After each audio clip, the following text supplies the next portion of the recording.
Peace has once again come to the world. Let us thank God for this great deliverance and his mercies.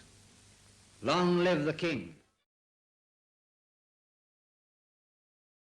Good evening and welcome to this special edition of Behind Headlines as we commemorate the 80th anniversary of VJ Day, known as Victory over Japan Day. So the 15th of August marks the day that ended the bloodiest conflict in human history, known as the Second World War, as Imperial Japan surrendered to the Allied forces.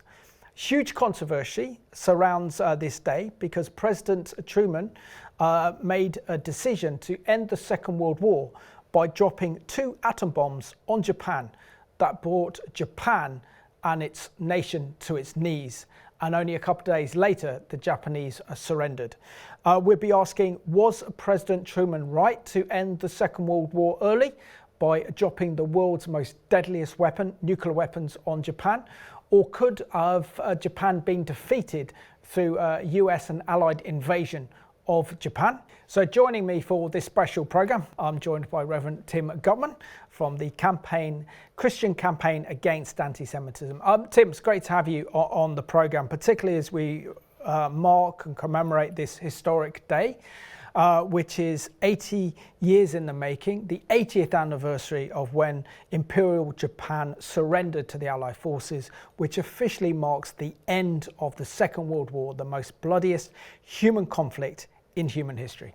Absolutely, such a key day to commemorate, and also, you know, such a key day in human history, and a period when you can see God, you know, the sovereign Lord Adonai, his hand on what was going on, and I believe he was with the Allied soldiers, with the Allied armies. No, absolutely, and when we think of the Second World War, it's that theatre in the Pacific, which have incredible films made, like the films like Unbroken, Empire of the Sun, The Railwayman, The Bridge Over the River Kwai, Midway, Pearl Harbor, Hacksaw Ridge, Tora, and also The Red Line, and also the Band of Brothers series as well, TV series called The Pacific.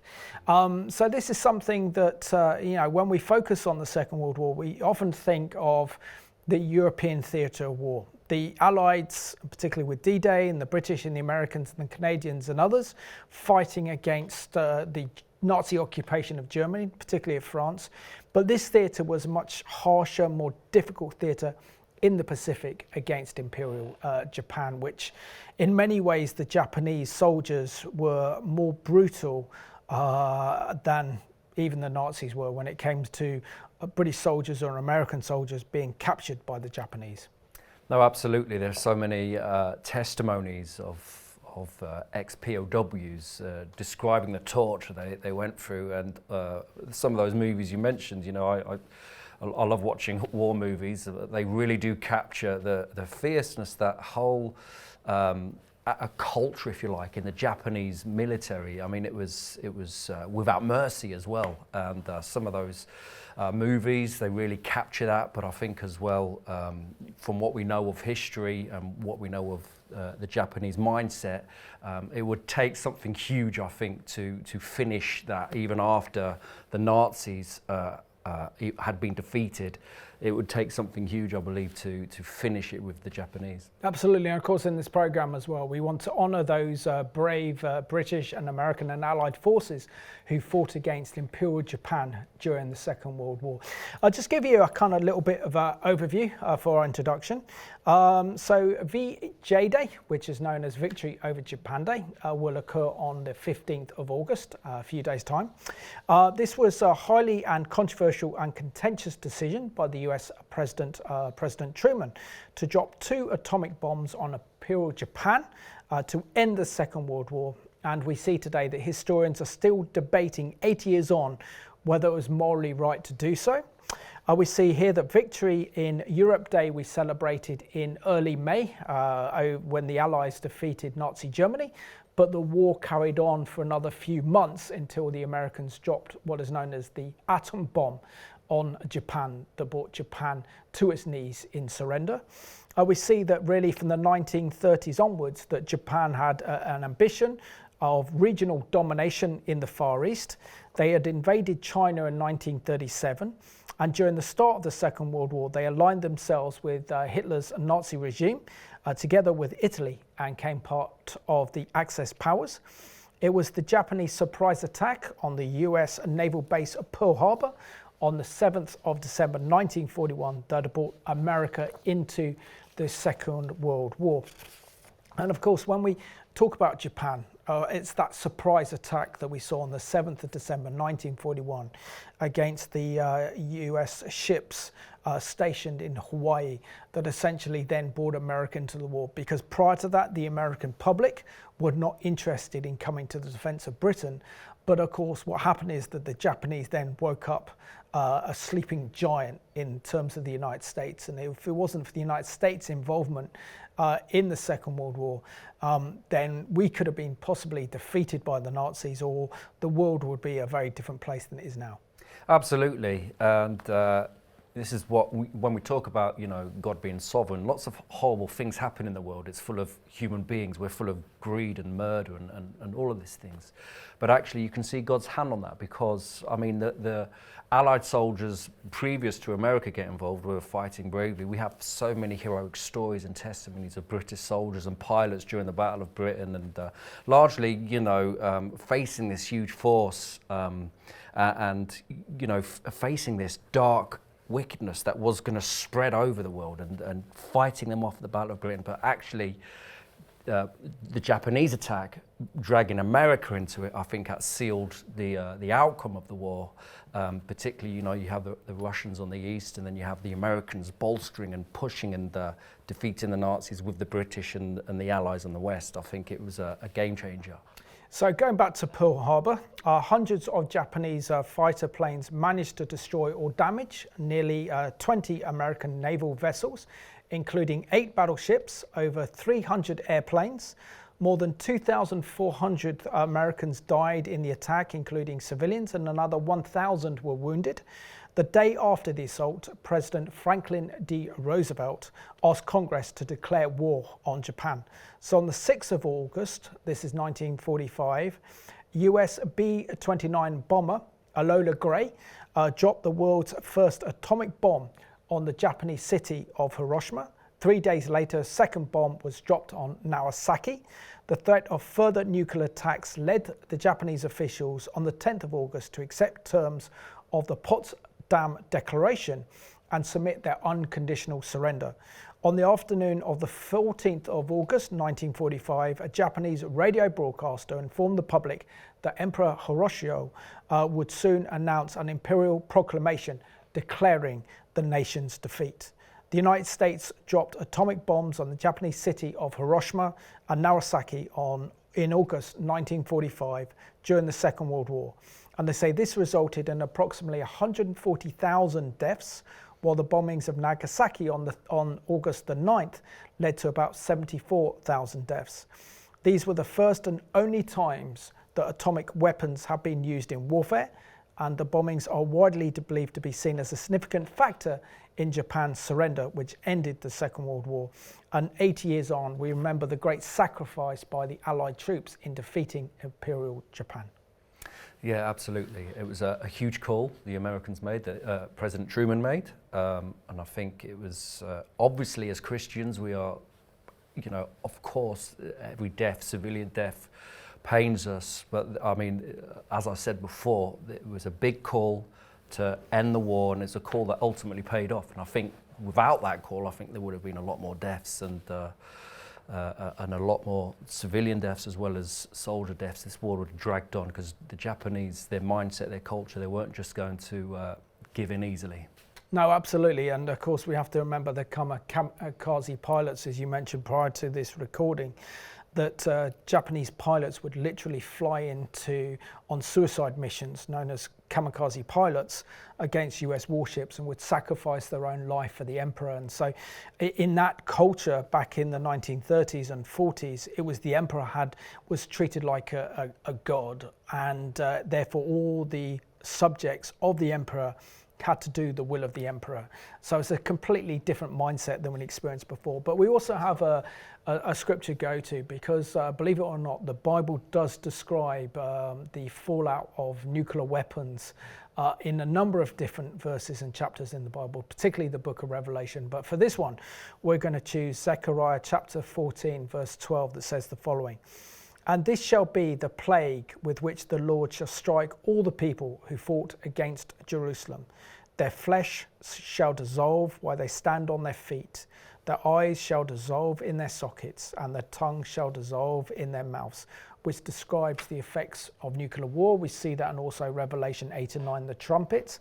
And there are many situations where it talks about the day of the Lord, almost describing the full effects of a nuclear holocaust. Absolutely. I mean, this, I've taught on this and I've said, what does this sound like? This sounds like this is describing a nuclear attack, and as we've mentioned, the bombs that the Americans dropped in Hiroshima and Nagasaki, no more have been dropped since, because like I said, I believe God is sovereign, the world will end and how and when he chooses, But this describes, the Bible specifically describes a kind of nuclear attack, a nuclear effect on those who are attacking and surrounding Jerusalem. So it's in the Bible, you can see it, like you said. No, absolutely. And share with us your personal reflections as we mark VJ Day.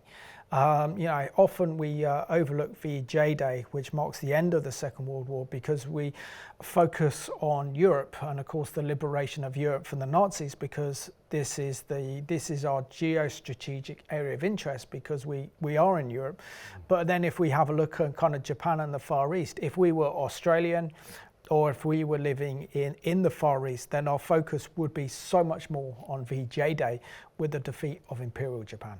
Absolutely, and the Japanese had big designs, a big agenda for that part of the world, and very imperialistic designs for areas outside of the Far East as well. I think for myself, half my family, my father's side is German Jewish, so my father's father, my grandfather, fought for Germany in World War One.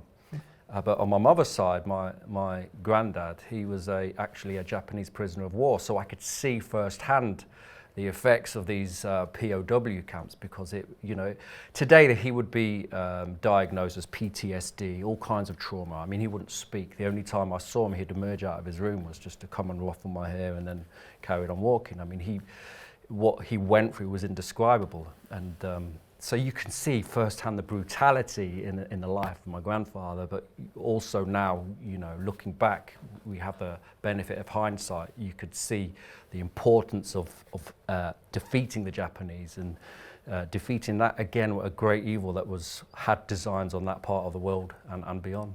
Absolutely, and I think we've also got to kind of the cruel conditions in which the Japanese treated the British prisoners of war, particularly the film called A Bridge Over the River Kwai, which then talks about building the railway line in Burma with starvation, and literally the British prisoners of war were worked to their death. I think also shows the brutality and the torment of the Japanese under that incredible film called Unbroken, which stars an American athlete who competes for the United States in the 1936 Olympics. He survives a plane crash. He's at sea for 52 days before taking up to the Japanese. Japanese discover that he was American athletic star, so he's in for more persecution by his handler, who was nicknamed the Bird. But then God works on his heart. He becomes a Christian, and then he wants to seek reconciliation with Japan, which is an incredible, powerful testimony. And of course, other films as well that portray that period, which is so important that we actually reflect upon that, particularly as we mark the 80th anniversary of VJ Day. Now, this all really starts with Pearl Harbor, that occurred on December the 7th, 1941. And CBN have done a superb documentary actually on America's involvement during World War II, that started with the Japanese attack on Pearl Harbor. So let's have a look now at the Hot Zone Part 1. For the United States, World War II began here at Pearl Harbor, Hawaii, shortly after dawn on Sunday, December 7th, 1941. The surprise attack devastated the backbone of the U.S. Pacific Fleet, tied up here on Battleship Row. A day later, President Franklin Roosevelt asked Congress to declare war on the Empire of Japan. Yesterday, December 7th, 1941, a date which will live in infamy. The United States of America was suddenly and deliberately attacked by naval and air forces of the Empire of Japan. No matter how long it may take us to overcome this premeditated invasion, the American people in their righteous might will win through to absolute victory. 3 years and 9 months later, on September 2nd, 1945, the bloodiest war in history ended right here on the deck of the USS Missouri, battleship number 63. The terms and conditions upon which surrender of the Japanese imperial forces is here to be given and accepted are contained in the instrument of surrender now before you. I'm Oliver North, and you're about to learn some things about these momentous events you very likely have never seen or heard until now.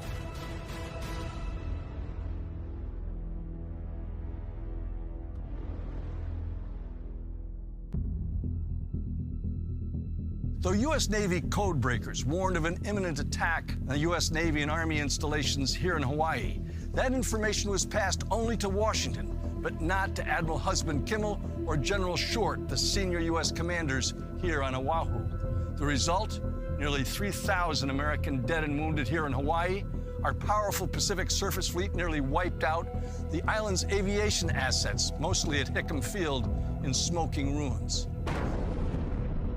Shortly before 0800 on the 7th of December, Sunday morning, Yamamoto's first wave took this route, coming right straight across the island to attack Pearl Harbor. Of course, those high-rises weren't there to guide them, but they knew where they were going because spies had told them the straight course to take to hit the fleet at Pearl Harbor. This is Battleship Row. Every one of the U.S. surface ships tied up here on the morning of December 7th, 1941 was struck by Japanese bombs or torpedoes, and in some cases both. The bookends of USS Missouri, where the war ended on September 2nd, 1945, and at her bow, the white memorial to the USS Arizona, where the war began on December 7th, 1941. Though devastating, the Japanese attack wasn't a total victory. Admiral Yamamoto's pilots missed the Pearl Harbor submarine base and failed to destroy millions of gallons of precious fuel. Most importantly, the Pacific Fleet carriers were at sea on an exercise and were unscathed. While rescue and salvage operations were still underway here, tens of thousands of volunteers lined up at recruiting stations. But some of those who stepped forward to fight for the U.S. were turned away. They classified us now as enemy aliens. Why, that was a big blow. Jiro Yakamura was a U.S. Army lieutenant. Yakamura is a Nisei, a second-generation Japanese-American who grew up in Hawaii. On the day Pearl Harbor was attacked, he was a college student. This is Sunday, right? And we were ready to go to my Christian church when the news came. And so naturally, we didn't go to church and then just listen to the radio what was taking place. Several planes have been shot down, and anti-aircraft gunnery is very heavy. Everyone here in the islands were taken by surprise by the attack, and even yet it's difficult for some people to believe that our air raid on these beautiful islands has actually happened. Then the next day, they were calling for volunteers and those of us who had some military training, our ROTC at the university. And at least we knew how to handle a gun. When we volunteered, they gave us a 1903 rifle with one clip of 5 rounds, and then sent us to guard different areas to see possible Japanese coming back, this time not by air, but by sea. And we did this for a while until they call us back, and then they kick us out because of our Japanese ancestry. There was a big fear of a lot of the Japanese Americans might be spying or committing sabotage or espionage against the U.S. after the attack on Pearl Harbor. Here you were doing your best, and then, you know, they say, you're not needed already, you enemy alien, they classify that. You know, they were American citizens just like everyone else. They had a right to serve their country, be treated just like everyone else. 1 year later, they said they will form the all-Japanese unit that 442nd was born. They had a lot to prove, I mean, to the American public, that they were patriotic Americans. They weren't traitors, they weren't saboteurs, they weren't spies. So they had to go above and beyond. For Hawaii, the quota was to get 1,500 soldiers, but 10,000 of us volunteered. So we weren't saying that we were just disappointed with the way we were treated, hell, you know, no. We were ready to do our part. So that was part one of that excellent documentary produced by CBN called The Hot Zones, that marks America's war with Japan from 1940 onwards until 1945. Now, it's interesting to know what the British government has planned for VJ Day in a few days' time. So what we see here is there's going to be a national 2-minute silence, according to a press release produced by the British government. So a national 2-minute silence will be held at 12 noon on the 15th of August 2025 to honour the 80th anniversary of VJ Day. An event at the National Memorial Arboretum to honour the VJ veterans will be broadcast live, featuring red arrows, and will be joined by historic Spitfire and Hurricane aircraft fly past over the National VJ Day 80 commemorations. Members of the public are encouraged to participate in a national 2-minute silence on Friday the 15th of August to mark the 80th anniversary of the end of the Second World War. A service of remembrance will honour and remember those who fought and died during the Second World War in the Far East at the National Arboretum in Staffordshire, which will be broadcast live on BBC One for midday. It will host a spectacular tribute to the veterans, 400 members of the Armed Forces, the Red Arrows, and historic aircraft from the Battle of Britain Memorial Flight. This follows 4 days of events in May to commemorate the 80th anniversary of VE Day, which is Victory in Europe Day, which reflected the end of the Second World War in Europe. So we also have here a quote here from the Culture Secretary, Lisa Nandy, who says the following: "Those who continue to fight bravely in Asia and the Pacific those last few months of the Second World War must never be forgotten. It's important for us as a nation to come together on this important anniversary to remember our VJ Day veterans and to hear their stories of first hand, so we can assure that their legacy is passed on the future generations and their sacrifice is never forgotten." Reflects what John Healey has said. He's also our Defence Secretary, on the important significance of the VJ Day commemorations. Yeah, John Healey said that it was the VJ Day was the final victory in a war that changed the world, and we honour those who served in the Far East with enduring gratitude. Just as we proudly mark VE Day, we reflect on the courage, the sacrifice and the resilience shown by so many to secure peace. Their legacy must never be forgotten, and it's our duty to pass their stories on to future generations. And of course, we are, 80 years. There will be a time coming when there will be no more survivors, no more veterans from that period. And I think it's so key to remember the heroes and remember. No, absolutely. And one such hero is Tom Berry, who is the grand old age of 101, from Cheshire, who was serving on HMS Tartar in the Pacific when Japan surrendered, said the following: "For veterans like me and all those who carried on fighting until VJ Day was announced, "This will be a very emotional day," he said. "A moment in history. I'll be watching the surface at home, and I'd ask the country to do the same, to stop and remember all those who gave so much for our freedoms and those who never made it back." And it's very important, isn't it, to reflect on the survivors, both veterans and civilians who survived against the war against Imperial Japan in the Second World War. We mentioned the brutality of the Japanese, but the Japanese were determined to conquer as much as the Southeast as they did, and anyone caught up in Malaysia, for example, under the Japanese was frightening. Their brutality in China, I mean, they were a relentless military power and absolutely ruthless. In many ways, they were more ruthless than the Nazis in the way they treated their prisoners of war. Absolutely. I mean, there were so many accounts, so many testimonies, so much information we have from that period where the brutality was unthinkable, actually. And seeing what the veterans went through. I mean, they had no doubt, when you hear their testimony, they had no doubt they were fighting for our freedoms in this country. We're thinking about our British veterans, but also those from the Commonwealth nations that joined us.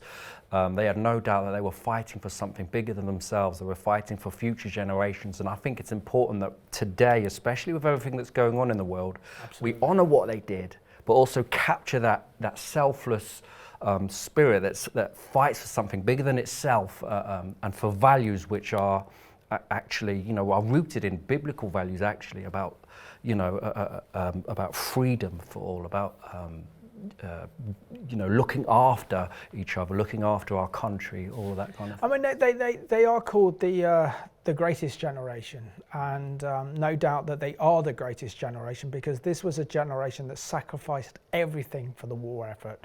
Everything to defeat Hitler and the Nazis, and everything to defeat Imperial Japan as the world was on the brink of darkness and total destruction.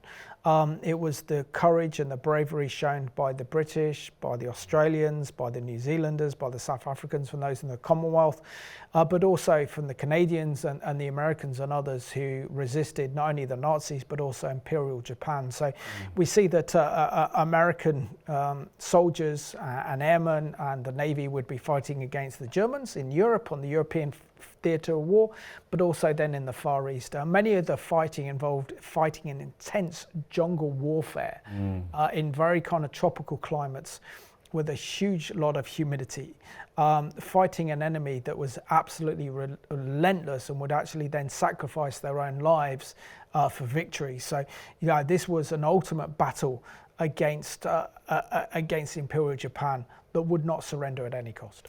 Absolutely, and I think there was that culture, as you mentioned, that kind of like emperor worship culture, if you like, in Japan, but also a culture, hundreds of years of like that samurai death before dishonor and all of that, making a really fierce enemy. But we had, like you mentioned, we had such courageous soldiers in Britain, obviously in America, in the Commonwealth countries, in the Allies, that often left everything in the Far East.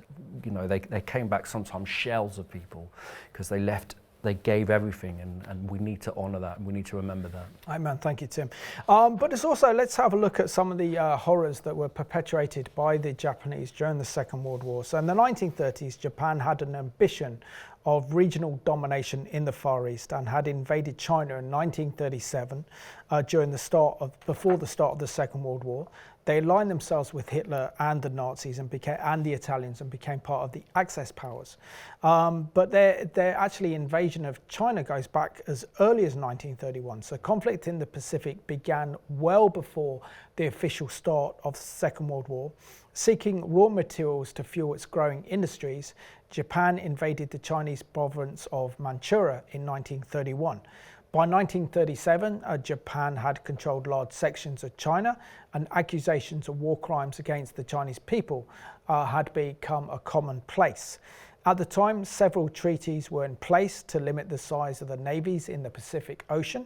And in 1934, Japan ended its cooperation with the other major powers in the Pacific by withdrawing from the Five-Power Treaty. The United States, along with other countries, criticized Japan's aggression. but shied away from any economic or military punishment.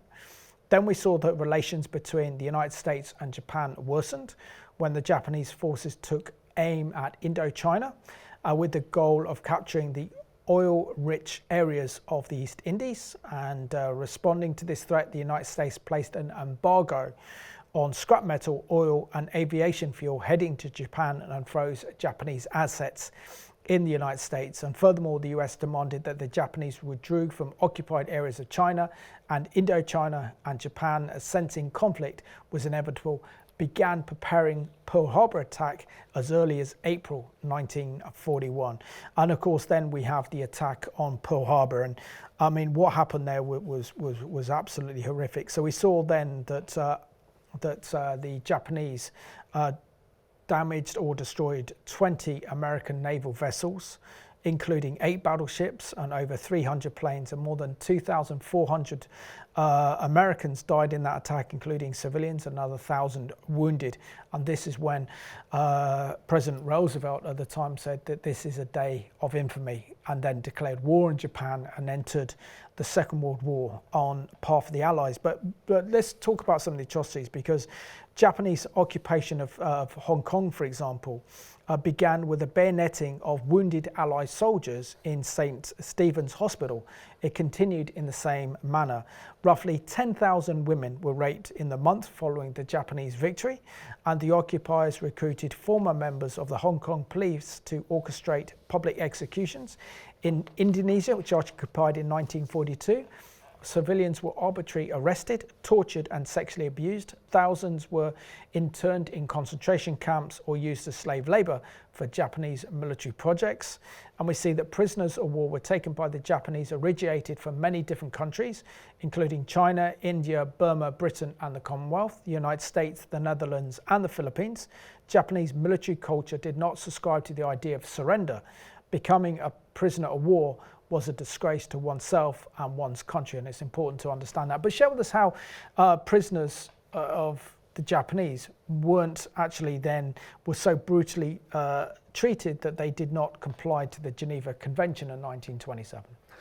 Yes, so it completely disregarded the Geneva Convention, and Japan's treatment, like we've mentioned, there are so many statistics and so many testimonies. It was brutal, and like we have mentioned already, that culture, that mindset in Japan of surrender is weakness, and being a prisoner of war is shame, and doing everything they can to dishonor and shame their prisoners as well, and just without that empathy. It really was such a horrific time for those captured by the Japanese. And like I said, I know that myself with my grandfather, and you can see the effects it had on probably so many people around the world, as we mentioned those countries. And you mentioned as well the building of the railway. The construction of the Burma-Thailand Railway was a horrific slave labor project which killed around 90,000 Asian laborers and 16,000 Allied POWs. That's huge. Mainly through overwork, malnutrition and disease. According to the figures of the Tokyo Tribunal, 27.1% of all Western prisoners taken by Japan were killed. That's a lot. And of course, within the conflict of war, it's your duty then to look after your enemy when they're taken prisoner, and to look after them well according to the Geneva Conventions, but they didn't. So according to the Red Cross, those who were captured by the Japanese were denied access to camps.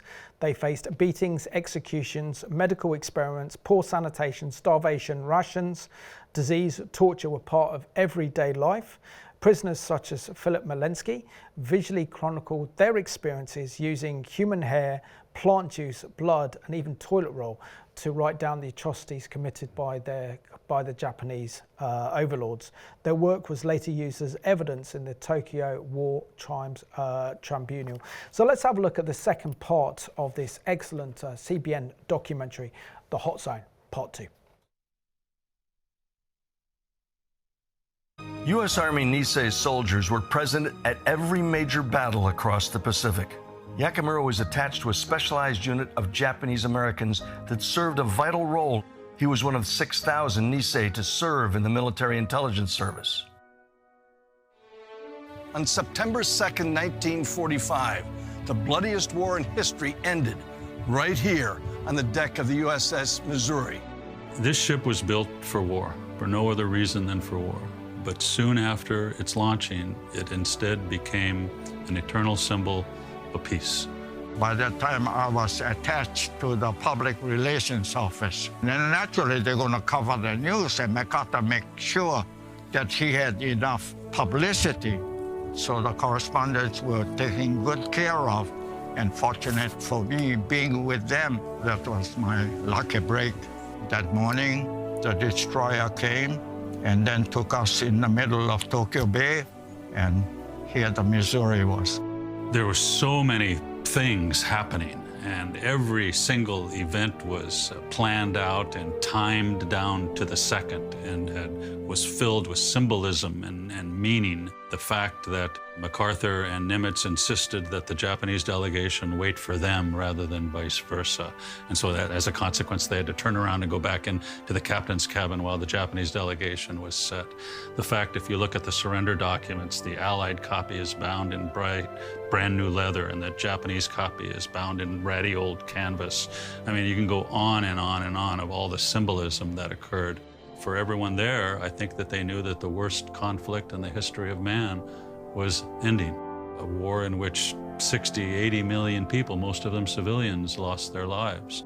Everyone knew there that they were witnessing a moment in history that they would remember their entire lives. The sailors all lined up over there. You go get up to the gangplank and go through them. And so all the dignitaries would come in and stand over there. Lining the deck right here were all the admirals who had been invited to witness the ceremony, along with the representatives of the Allied powers who were signing it. The Japanese representatives came up starboard side bridge right there and stood at attention in front of a table that had been pulled out of the mess decks. They found a little desk for the ceremony, just a table. Plain table. They got it from the kitchen. The British had been assigned to bring the table for the ceremony, and about 2 hours before the ceremony, they showed up with this little beautifully carved mahogany table, which MacArthur's chief of staff told them to get rid of because it was too small for the documents. The ceremony began at 9:02 and was over in 20 minutes. The Japanese delegation signed first. Then MacArthur signed with 6 pens. MacArthur would sign, and then after signing, he'll give his pen, the one he used, to one of the generals. And then subsequently, each of the representatives of the powers, of the Allied powers, signed. Also, all of the admirals, including MacArthur, were in just their regular day wear, their day fatigues, because for them this was another day at the office, and they wanted the atmosphere to be like that. You know, the Japanese were in formal wear, but not the Americans. In MacArthur's speech, there was no words of triumph or vindictiveness or bitterness or anything like that. You know, he truly said this is an end to the conflict and a new beginning, and we need to focus on the future and not the past. We are gathered here, representatives of the major warring powers, to conclude a solemn agreement whereby peace may be restored. The issues involving divergent ideals and ideologies have been determined on the battlefields of the world, and hence are not for our discussion or debate. As Supreme Commander for the Allied powers, I announce it my firm purpose, in the tradition of the countries I represent, to proceed in the discharge of my responsibilities with justice and tolerance, while taking all necessary dispositions to ensure that the terms of surrender are fully, promptly, and faithfully complied with. Let us pray that peace be now restored to the world, and that God will preserve it always. The price of American victory in World War II is on display here at the National Memorial Cemetery of the Pacific, just a few miles from Pearl Harbor. Known as the Punch Bowl because of its shape, this is the final resting place for 34,000 American heroes. None of these Americans interred here or elsewhere wanted to die in the defense of freedom. But 400,000 soldiers, sailors, airmen, guardsmen, and Marines sold their lives dearly in epic battles during the 1,366 days from Pearl Harbor to VJ Day. They were willing to do their duty with courage and perseverance, qualities that require us to honor their legacy.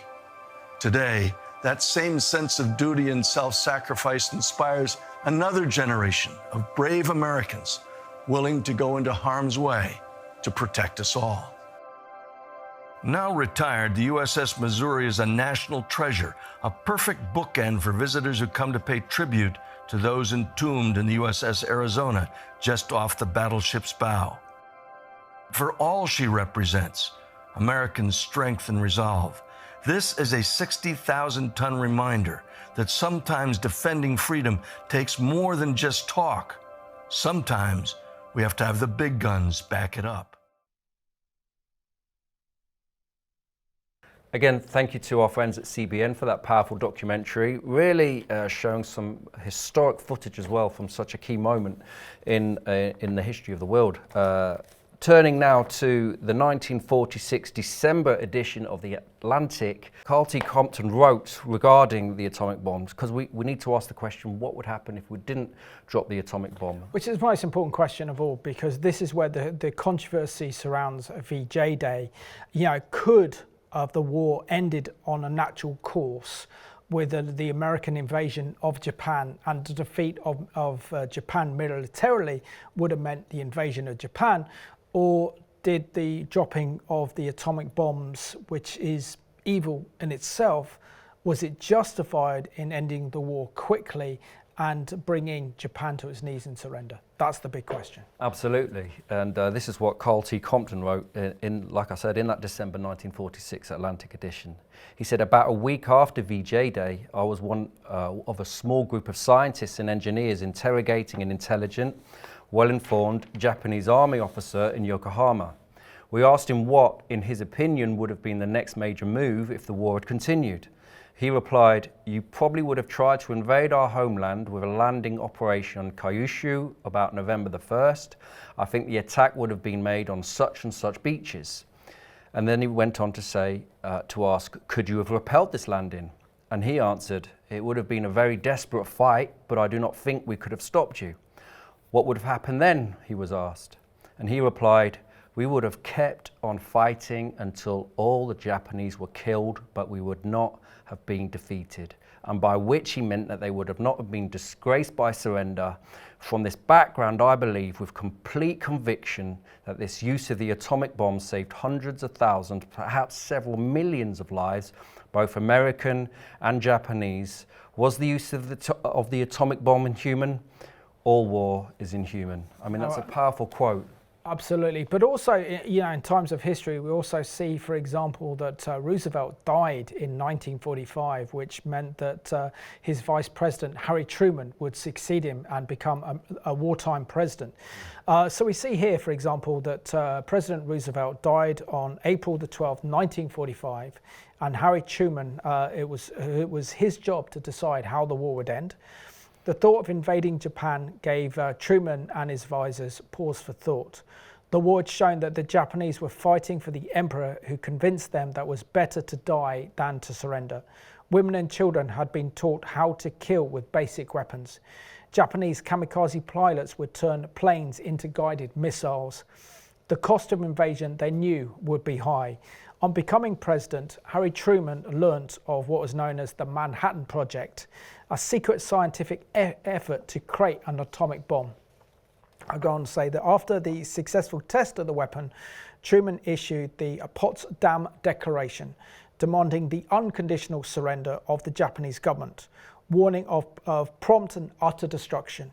11 days later, on August 6, 1945, having received no reply, an American bomber called Enola Gay left the Italian island en route towards Japan. In the belly of the bomb was Little Boy, an atomic bomb. At 8:15 a.m. Hiroshima time, Little Boy was dropped.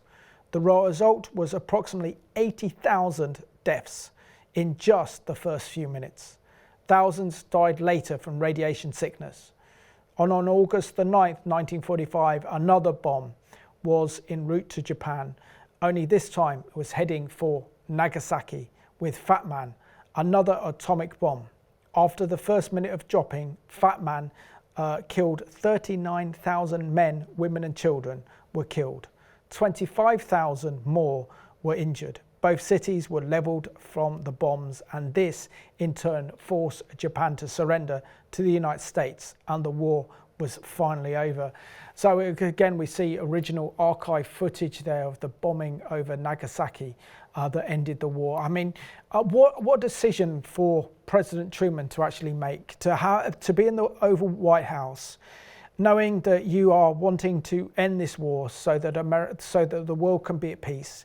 You want to bring back your brave and courageous servicemen, both men and women, who had been fighting ever since the 7th of December 1941 against the Nazis, against the Japanese, against the Italians, the Axis powers, and then knowing that if you had a weapon that could bring Japan to its knees, would you do that? Or would you fight conventionally with the invasion of Japan to actually destroy Japan military? I mean, these were very, very tough questions and a very, very tough decision that historians still look back 80 years on and ask, did Truman make the right decision? Absolutely. And I mean, it was huge coming in, having to make that decision at that time in 1945. After years of bloody conflict and also atrocity in the Holocaust, atrocity in the Far East. I mean, these were big calls. And of course, before then, the Allies were bombing Dresden and the Nazis were bombing London, and, you know, the whole cities of the world, everything was dragged into this conflict. And as we mentioned, it would take something big to end this in the Far East, because Japan, going back to Carl T. Compton's quote, they were clearly of a mindset that it was going to be till death, right to the end, where they were going to keep fighting. It was a big call, and it was, you know, our heart. Obviously, it's painful when so many civilians are killed by the bomb, and it's such a painful decision. But ultimately, it did end the war, and I believe personally that it was the right call. No, it's a very tough one, and I think historians and those who are discussing was it right to drop the atomic bombs on Japan, it's easy to argue that now in 2025. 80 years ago, when you're facing a war for survival, a total war of destruction that we faced in the Second World War, to make that decision to drop the 2 atomic bombs on Japan and end the war and bring peace was the price, I believe, that had to be paid. It was a necessary evil in order to do it. It was evil. We don't shy away from that. But the realities of war was to end the war and save as many lives as possible. Let's have a look now at President Harry Truman, in his own words, describing how Imperial Japan had surrendered to the American forces after the atomic bombs landed on Japan, which marked the end of the Second World War. Received this afternoon a message from the Japanese government in reply to the message forwarded to that government by the Secretary of State on August 11th. I deem this reply a full acceptance of the Potsdam Declaration, which specifies the unconditional surrender of Japan. In the reply, there is no qualification. Arrangements are now being made for the formal signing of the surrender terms at the earliest possible moment. General Douglas MacArthur has been appointed the Supreme Allied Commander to receive the Japanese surrender. Great Britain, Russia, and China will be represented by high-ranking officers. Meantime, the Allied armed forces have been ordered to suspend offensive action. The proclamation of VJ Day must await upon the formal signing of the surrender terms by Japan. And that was thanks to the American National Archives, and that was President Harry Truman talking about the surrender of Imperial Japan to the Americans in August of 1945. A quick timeline. So on the 26th of July 1945, the Potsdam Ultimatum calls on Japan to surrender unconditionally. On the 29th, the Premier Sasaki issued a statement essentially refusing to surrender. On August the 6th, the first atomic bomb was dropped on Hiroshima. And on August the 9th, the second atom bomb was dropped on Nagasaki. On the 10th of Japan declares its intention to surrender. And then on the 14th of August 1945, Japan finally surrenders to the Allied forces. Now, this is what our Prime Minister Attlee said in the aftermath of this, before he actually defeated Churchill in the general election in 1945. He says, peace has once again come to the world. Let us thank God for this great deliverance and his mercies. Long live the King. And also said that God help and brought us to this day of victory. With his help, we will attain that peace and prosperity and ourselves and all the world. We honor God because history is his story. So let's have a look at this remarkable story of reconciliation between a Christian American and also the Japanese. We interrupt this broadcast to bring you this important bulletin from the United Press. Flash, Washington. The White House announces Japanese attack on Pearl Harbor. The Japanese sneak attack on Pearl Harbor brought America into the war. Its angry citizens wanted a swift retaliation. Less than 6 months later, a band of B-25 crews called Doolittle's Raiders brought that vengeance, bombing Tokyo and other cities. Jacob DeShazer was a bombardier on one of those planes, and he unleashed his hatred with each bomb he dropped. Well, I didn't care if every person in Japan got killed at that time. That was a bitterness and a resentment and anger in my heart. The more it got killed, the better, I thought. Sergeant DeShazer didn't know that his destiny was tied to the people he was trying to destroy. His plane ran out of fuel and he parachuted into the hands of the Japanese.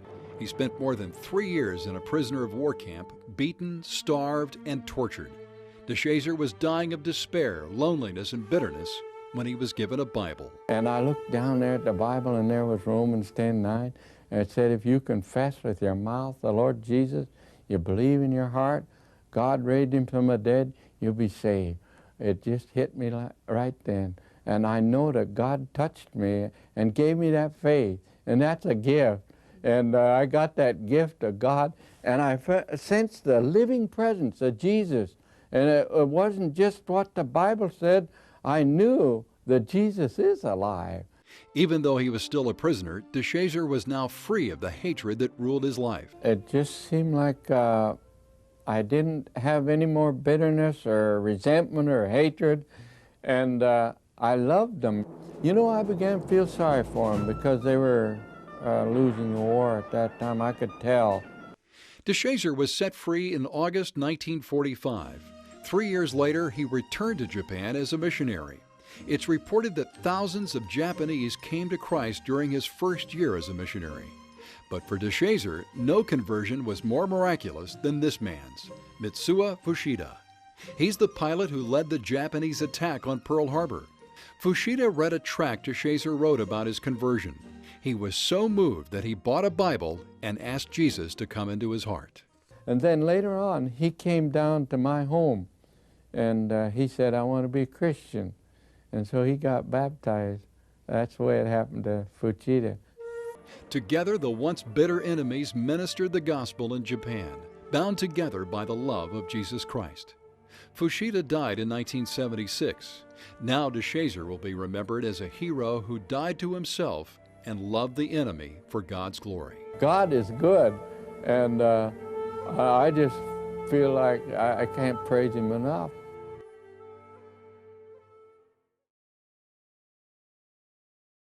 And we thank you for that old archive video from a CBN, and what a remarkable story of reconciliation between Americans and the Japanese through the power of the gospel. And that's how we have to end it, really, because only the God of Israel, only the Messiah of Israel is known as the Prince of Peace, can actually bring lasting peace and change the hearts of men. No one else can. And no one else can reconcile two former enemies, whether they are an American soldier who took part in that audacious and daring raid on Japan after the awful attack on Pearl Harbor, with the Japanese pilot who led the attacks on Pearl Harbor back on the 7th of December 1941. Nothing less than extraordinary. Absolutely, it's incredible, and that's that power of the gospel, that power of forgiveness, and that's it's supernatural. You know, you can't.